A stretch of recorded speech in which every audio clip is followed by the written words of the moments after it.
think with this project, obviously it's very special. Undefeated and the family of Undefeated has been legendary in the industry. Obviously approach it with a lot of care, to bring something back so revered and so storied. And this seemed like the right time and space for us to revisit this. It's like hours upon hours of going over every details, the stitch count, everything. So I knew that once we put our minds to like, we're gonna do this, we're gonna do the best 2025 version of this shoe.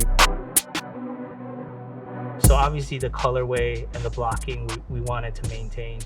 I think, there were subtle changes with materials and little details that would create variance. But I think overall, like, the story of how this shoe came to be and the reference was so strong that we wanted to make sure it stayed true and pure to that.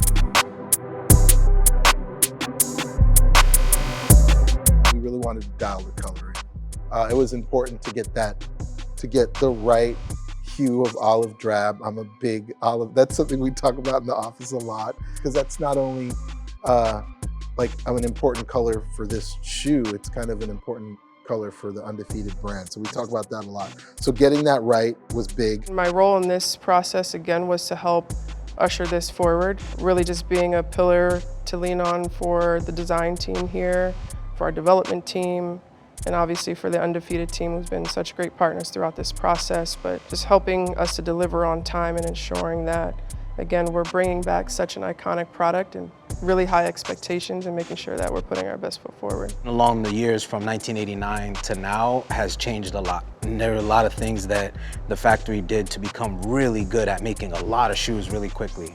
And in doing that, you change a lot of details on the shoe and how it's built. So with special projects or energy, you get a chance to peer into that a little bit and on a smaller scale, do things a little bit slower. So with that, I think let's use this as an opportunity to retcon the shoe a little bit. Not to say that we made a mistake before, but it's just to look at all the little details that we can change. I'm big on feel. I think James put it really well. All of us, we want to make sure that these shoes feel good. That was one of the proudest moments for me, is just make sure that the build of the shoe was as comfortable as we can get it, because we knew that if we're using good leathers, if we're using good materials, what good are they if we're just adding so much glue and backers to all of it? So we took really deep attention to all of those details to make sure that the end user has a full experience. When you think about a shoe that was made 20 years ago, technology has advanced so much from the time that was made till now. So we can't get them to a space that they used to be, but I also think about, we use leathers and nubucks and things of this nature. There's a natural material property that doesn't allow for consistency, and I think that's what we faced here, was really making sure that the color was on point. We used to have really strict rules, even for the retros that we were bringing out at that time, whether they were original color or new color, to not have the Nike Air branding. Naturally, the original Undefeated had that Jumpman on the back. So we were talking as a team, and we thought it would be great if, in retrospect, you look and say, you know what? If anybody deserves the Nike Air branding, it's Undefeated. So now you're offering the original colorway with the Nike Air, because it's something that it should have had originally in the first place. There's so many versions of the shoe. Look, there's all of these were cooking in the sun, Fred told me. And then you got this one that got sampled from a material that nobody knew. I didn't know about this. So the original sample had this material called Traffic Jam, and it had a lot of almost like a directional pattern on it in an emboss that I had never known about. At the time, apparently the original sample, because it didn't get used, got used for Jordan 5 later on.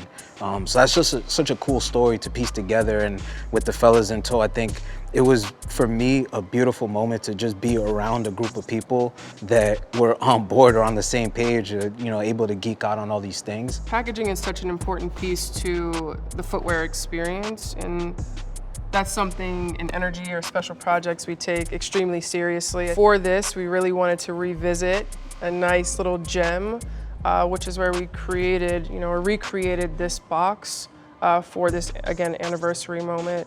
with some added details here. So featured on this postcard is the original Undefeated store.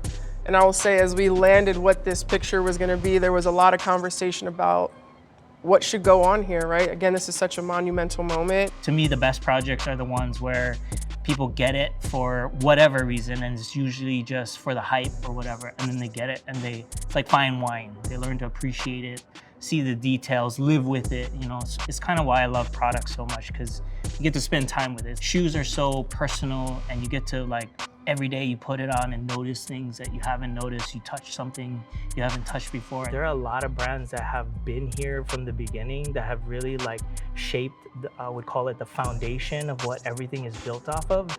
And so to me, like, a project like this with the brand like Undefeated, with Jordan, really just kind of resets the stage of who has been here, who has supported it, who's grown it, built it, and why the industry is where it is. And not to be like, this is an old head thing or you don't know, but really just resetting the story and making sure that people understand the gravitas of a shoe like this. And I think took all hands on deck from the product creation team as well as the Undefeated team to make sure that we got that right and delivered, again, the best product. But I also think about the experience, right? Like what the Undefeated team created with that first launch was like, to me, that's the biggest challenge. We can create product all day, but like, how do you create an experience that people will never forget? And I think I'm super excited to see this come to life globally, not just in LA, for instance, but just around the world. And the hype that's already surrounding this is like really inspiring. So this is really, I mean, literally and figuratively been 20 years in the making. And I think, to me, that's the biggest thing. That's the story that I want people to take out of this, is like, look at this industry, look at how many opportunities that we all have now in work, in creativity, in design, in just self-expression as a consumer.